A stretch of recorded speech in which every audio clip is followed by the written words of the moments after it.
All along our East Anglian shores men had watched for long, and now word had come from Ulfketel, our earl, that the great fleet of Sweyn, the Danish king, had been sighted off the Dunwich cliffs, and once again the fear of the Danes was on our land. And so it came to pass that I, Redwald, son of Sirik, the Thane of Bears, stood at the gate of our courtyard and watched my father and our sturdy housecarls and freemen ride away down the hill and across the winding Ster River to join the great levy at Colchester. And when I had seen the last flash of arms sparkle from among the copses beyond the bridge, I had looked on Sirik, my father, for the last time in this world, but no thought rose up in my mind that this might be so. Yet if I stand now where I stood on that day, and see by chance the glimmer of bright arms through green boughs across the river, there comes to me a rush of sadness that dulls the bright May sunshine and the sparkle of the rippling water, and fills the soft Maytime wind with sounds of mourning. Now to me it seems that I was thus sad at the time that is brought back to me. But I was not so. It is only the weight of long years of remembrance of what should have been had I known. At that parting I turned back into the hall downcast, only because my father had thought me not yet strong enough to ride beside him, and a little angry and hurt moreover, for I was broad and strong for my 16 years. Little thought I that in years to come I should remember all of that leave-taking, even to the least thing that happened, but so it is.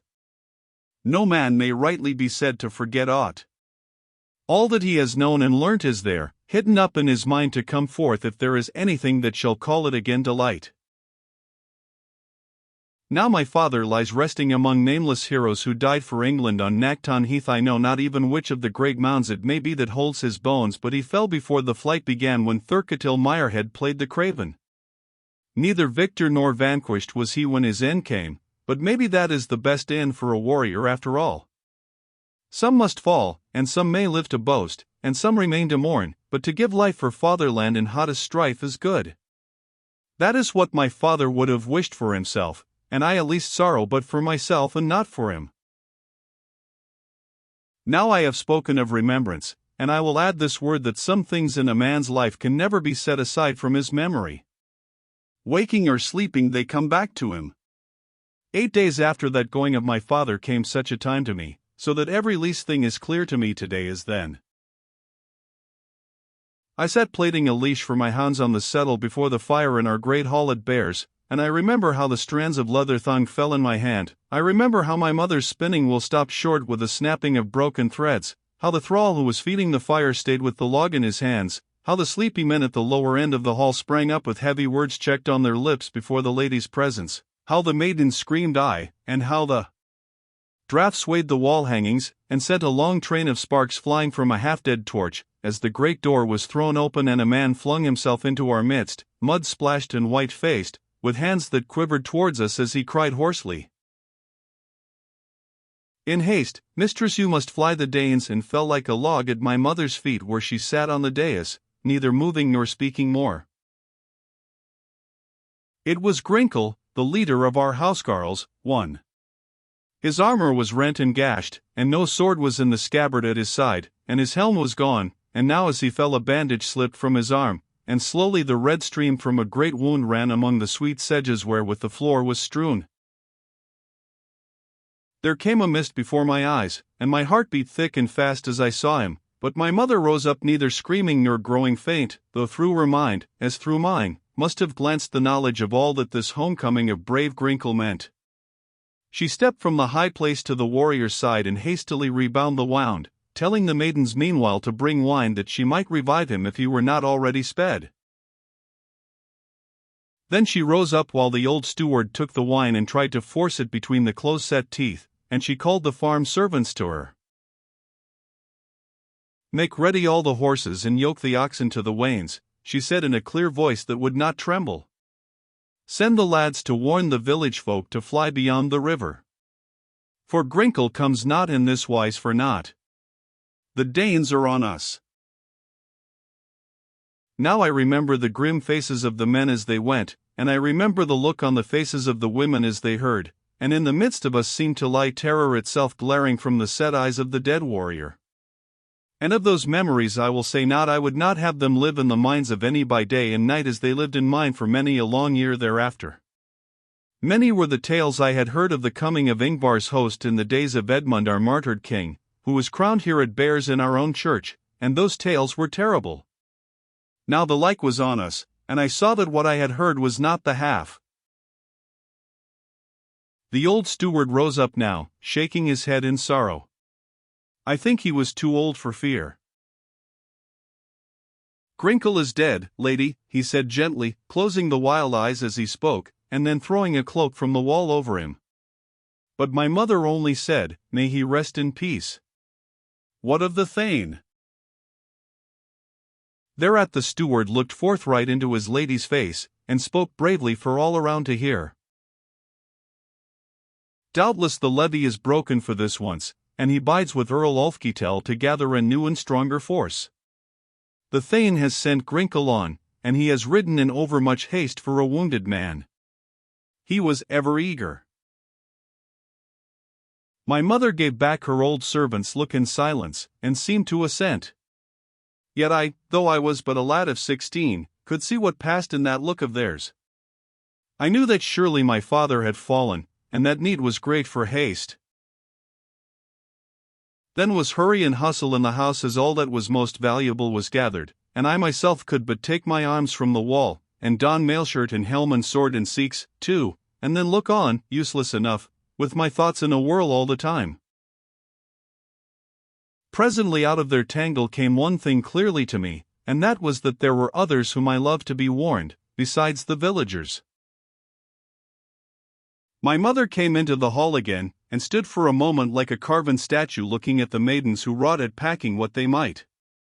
She had not wept, but in her face was written sorrow beyond weeping. Yet almost did she weep, when I stood beside her and spoke, putting my hand on her arm. "Mother," I said, "I must go to Wormingford and warn them also. My horse will be ready, and I will return to you." Then she looked at me, for as I go over these things I know that this was the first time that I had ever said to her I must, without asking her leave, in aught that I would do. And she answered me calmly. "Aye, that is a good thought.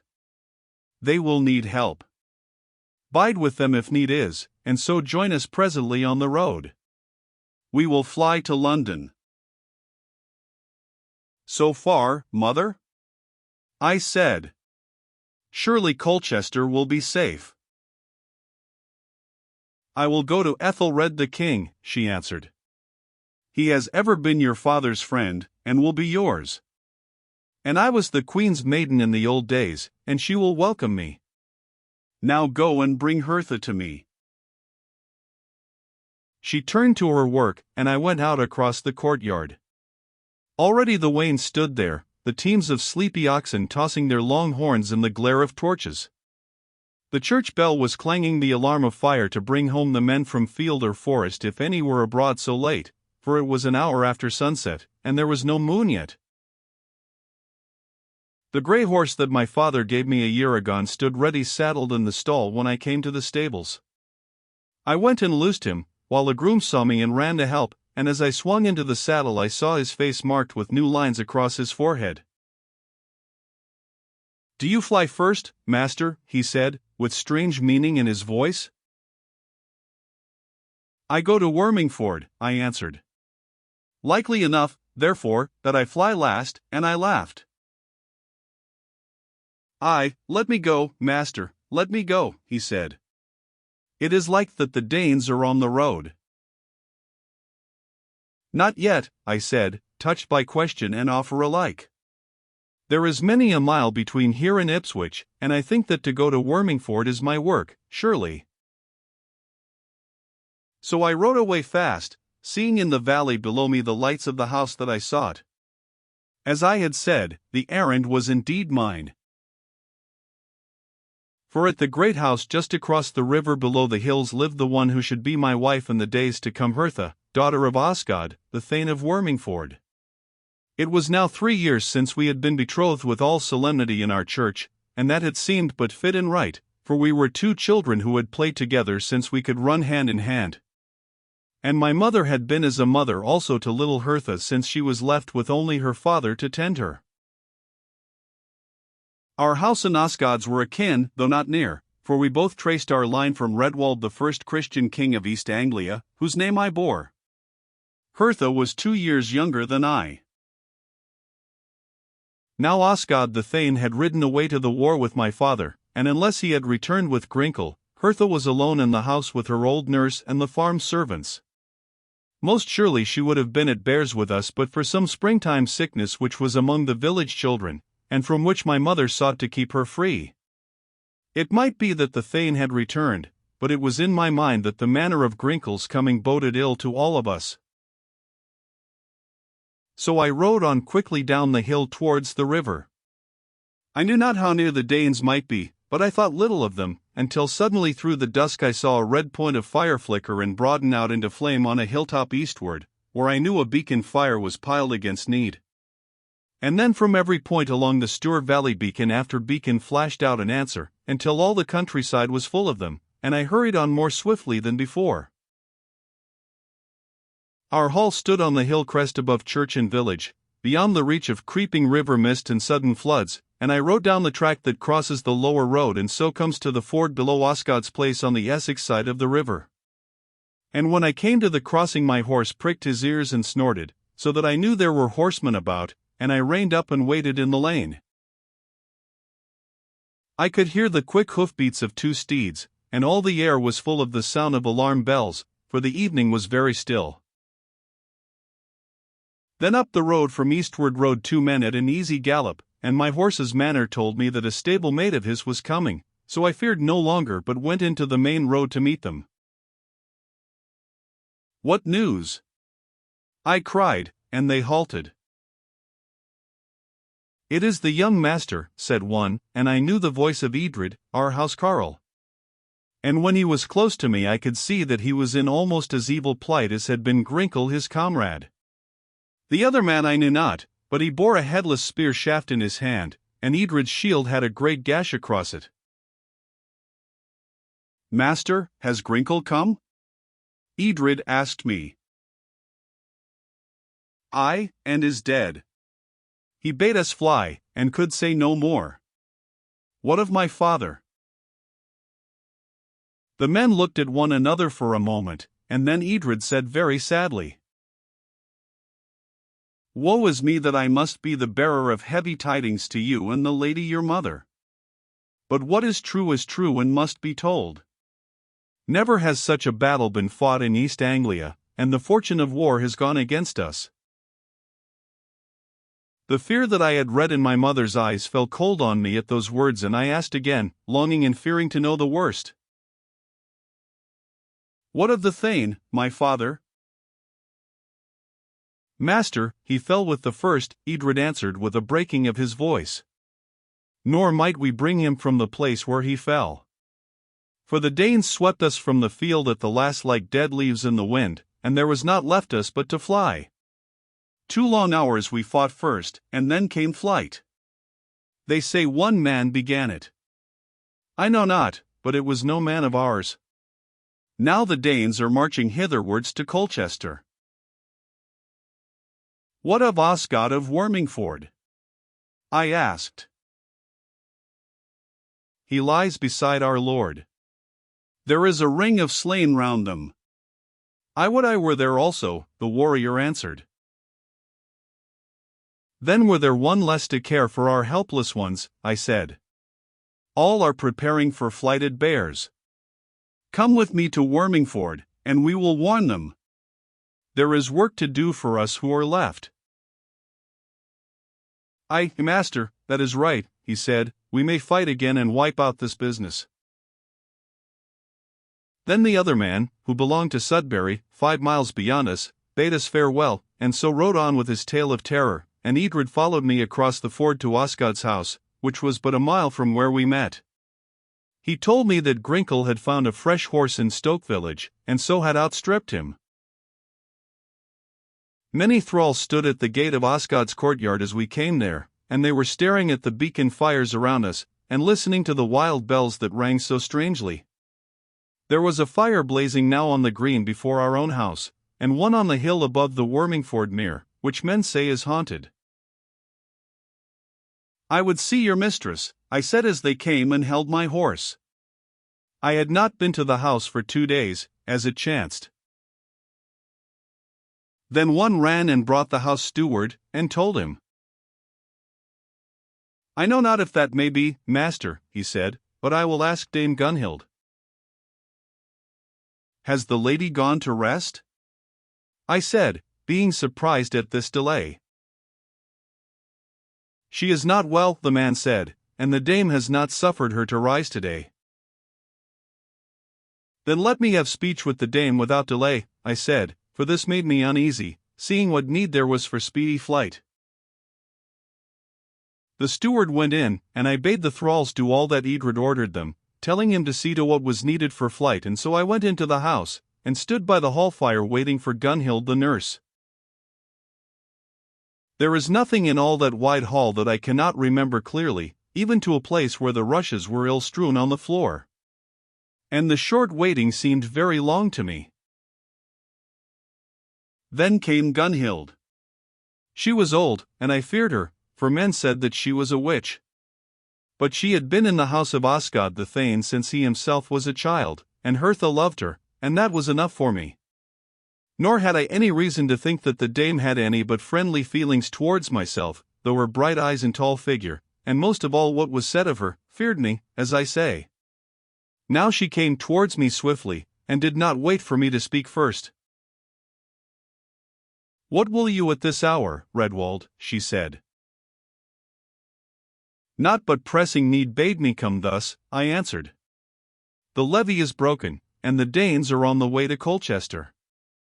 My mother flies to London, and you and Hertha must do likewise. So your father and hers are slain, she said, looking fixedly at me, and standing very still. How know you that? I asked sharply, for I had told the steward nothing. By your face, Redwald, she said, you were but a boy 2 days agone, now you have a man's work on your hands, and you will do it. Who bade you ride here? No one, I said, wondering, needs must that I should come. That is as I thought, she said, but we cannot fly. Why not? Because the sickness that your mother feared is on Hertha, and she cannot go. Now I was ready to weep, but that would be of no use. Is there danger to her? I said, and I could not keep my voice from shaking, for Hertha was all the sister I had, and she in time would be nearer than that to me. None, answered the dame, save she runs risk of chill. For she has been fevered for a while. Which is most to be feared, said I, chill, or risk of Danish cruelty? She made no answer, but asked me what were my mother's plans. And when I said that she would fly to Ethelred the king, the old nurse laughed strangely to herself. Then you go to the very cause of all this trouble, she said. Truly the king's name should be the unready, for rede he has none. It is his ill counsel that has brought Sweyn the Dane on us. We have to pay for the Hocktide slayings, 3. We had no share in that, I said. No, because half our folk are Danes, more or less, some of the men of Ingvar and Guthrum. But Sweyn will not care for that, they are all English to him. What will you do, then? I asked, growing half wild that she should stand there quietly and plan not. These folk will side with Sweyn presently, when they find that he is the stronger, and then the old kinship will wake in them, and the Wessex king will be not to their minds. Then will be peace here, for the Danes will sweep on to Mercia and London. Do you go to Ethelred the unready, and I abiding here shall be the safer in the end, and Hertha with me? But peace has not come yet, I said. I can hide until it does come, she said. And then, for my face must have shown all the doubt that I felt, she spoke very kindly to me. Trust the old witch who wishes you well, Redwald, my son, she who has nursed Hertha for so long will care for her till the last, safe she will be until you return to find her when the foolishness of Ethelred is paid for. Where can you hide? I asked, and urged her to tell me more, but she would not do so. No man would dream of the hiding place that I shall seek, she said, and I will tell it to none. Then will it be the surer. I know all this country, I answered. There is no place. She smiled faintly, and paused a little, thinking. I will tell you this, she said at last. You go to the king, while I go to the queen. That is all you may know. But maybe it will be enough to guide you someday. I could not understand what she meant, nor would she tell me more. Only she said that all would be safe, and that I need fear nothing either for Hertha or for herself. My forebears were safe in that place to which I go, she said, and I alone know where it is. When the time comes, Hertha shall tell you of it, but that must wait for the days to be. I fear they will be long. Let me see Hertha before I go, I said, for I must needs be content. How looked she when last you saw her? Well, and bright, and happy, I answered. Keep that memory of her therefore, Gunhild said. I would not have you see her in sickness, nor may she be waked without danger. Tell your mother that surely if she could take Hertha with her it should be so, but it may not be. She would be harmed by a long journey. The old nurse turned and left me as swiftly as she had come. And now it is in my mind that she went thus lest she should weep. So I was alone in the hall, and there was no more left for me to do. I must even let things be as she would. It came into my thought that she was right about our half-Danish folk, for though they had fought to keep the newcomers from the land that their fathers had won, Sweyn was no foreigner, and they would as soon own him as Ethelred of Wessex, if he got the upper hand and would give them peace. Even we Angles never forgot that the race of Egbert was Saxon and not of our own kin altogether. The Dane was as near to us as the Wessex king, save by old comradeship, and the ties that had come with years. So all that Edred and I could do was to bid the steward take his orders from Gunhild, and so ride back to Bears along the riverside track. And when we came there the long train of flying people were crossing the bridge, and we rode past them one by one, and the sight of those wainloads of helpless women and children was the most piteous I had ever seen. Many such another train was I to look on in the years to come, but none ever wrung my heart as this, for I knew every face so well. Yet I thought they would be safe, for the Danes were far off yet, and there was full time to gain the depths of the forest land on the East Saxon side. Now, our people had gone on more quickly than the villagers by reason of better cattle and more hands to the work, and when we had passed the foremost of these, the road went up the hill and no man was upon it. So we went quickly, and then came one on foot towards the village, and just beyond him were our folk, whom he had passed or left. It was good Father Aylwin, our old priest, and I thought that he sought me, or took back some word to others, and I would ride back for him. What is it, Father? I cried, I will do your errand. Nay, my son, you cannot, he said, your mother drew me to fly with her, and my weakness bade me do it for a while. But I may not leave my place. The Danes are not all heathen as they were in Edmund's days, and I think that I am wrong to go. When our folk come back they must find their priest waiting for them. Then I strove to turn him again to flight with us, but I could not, and at last he commanded me to desist and leave him. And so he gave me his blessing, and I went, being sure that he would be slain, and weeping therefore, for I loved him well. But I told him of Dame Gunhild's words, and begged him to seek her and speak with her, for she might hide him also for a while if he would not leave the place altogether. So we left our home, and that was the last time I set eyes on our hall at Bears. Then I caught up my mother hard by the dark wood that is round the great solemn mound that we say is the tomb of Boadicea, the Icenian queen of the men who fought against Rome. We call it haunted, and none of us dare set foot in those woods, by day even. The beacon fires burnt all round us, and in every farmstead was terror and hustle as the poor folk trembled to think what they could mean, and some came now and then and asked my mother what they should do. "Bide in your homes till you must needs take to the woods," she said, and that was wise counsel, and many were glad thereafter that they took it, for the Danes passed them by.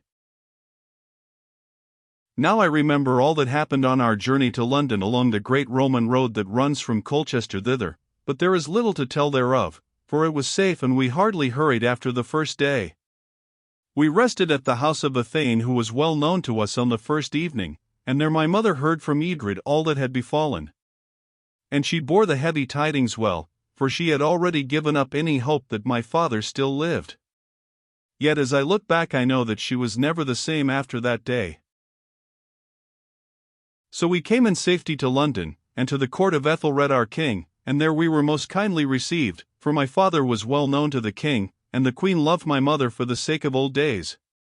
They gave us lodging near the great house where the court was held, and on the third day after we came, we were bidden to the king's presence. Then it was that I looked on Ethelred for the first time, and I had thought that a king should have been more kingly than he. For there was no command in his face, and he moved quickly and with little meaning in what he did, being restless in his way. But he put his hand on my shoulder very kindly, and looked in my face and said, "One may know that this is the son of Sirach, my friend. He is like what the good thane was in the old days. What shall I do for him, lady?" Now, my mother would have answered, but I was not afraid of this handsome, careless-looking man, and I had my own wishes in the matter. So I spoke for myself. "Make me a warrior, Lord King. I would fain fight the Danes, and already I can use sword and spear, and can ride." Then my mother spoke hastily and almost weeping, being broken down with all her trouble and the long journey. "I would have him serve Holy Church rather, in some monastery. Already he can read and write, my king, for I have had him taught in hopes that this might be." Thereat the king shook his head, and walked away to the window for a minute. Then he came back quickly and said, not looking at my mother, "Holy Church will be best served by warriors who will use carnal arms against Swain's heathen just now. The boy is right. I would that there were more who had his spirit. We need and shall need those who love fighting." Then he said to me, "Sirach, your father had a wondrous sword that I used to envy him. You shall learn to use it." "Lord King," I answered, "I must learn to win it back from the Danes, who have it now." I thought the king changed countenance a little at that, and he bit his lip. "We have been well beaten in East Anglia," he said as if to himself. "Here is truth from this boy at least." Now, if Ethelred did not know that our men had been so scattered by the Danes that they could not even ask for truce to recover their slain, it seemed plain even to me that the king was ill-served in some way. But I could say not, and after that he bade us farewell for the time. So it came to pass that he gave me a place among the thane's sons of his own court, and there I was well trained in all that would make me a good warrior. Soon I had many friends, and best of all I loved the athelings, Edmund and Edward, who soon took notice of me, the one because I was never weary of weapon play, and the other, Edward, who was somewhat younger than I, because of the learning that our good priest of Bears had taken such pains to teach me against my will. For above all things Edmund loved the craft of the warrior, and Edward all that belonged to peace.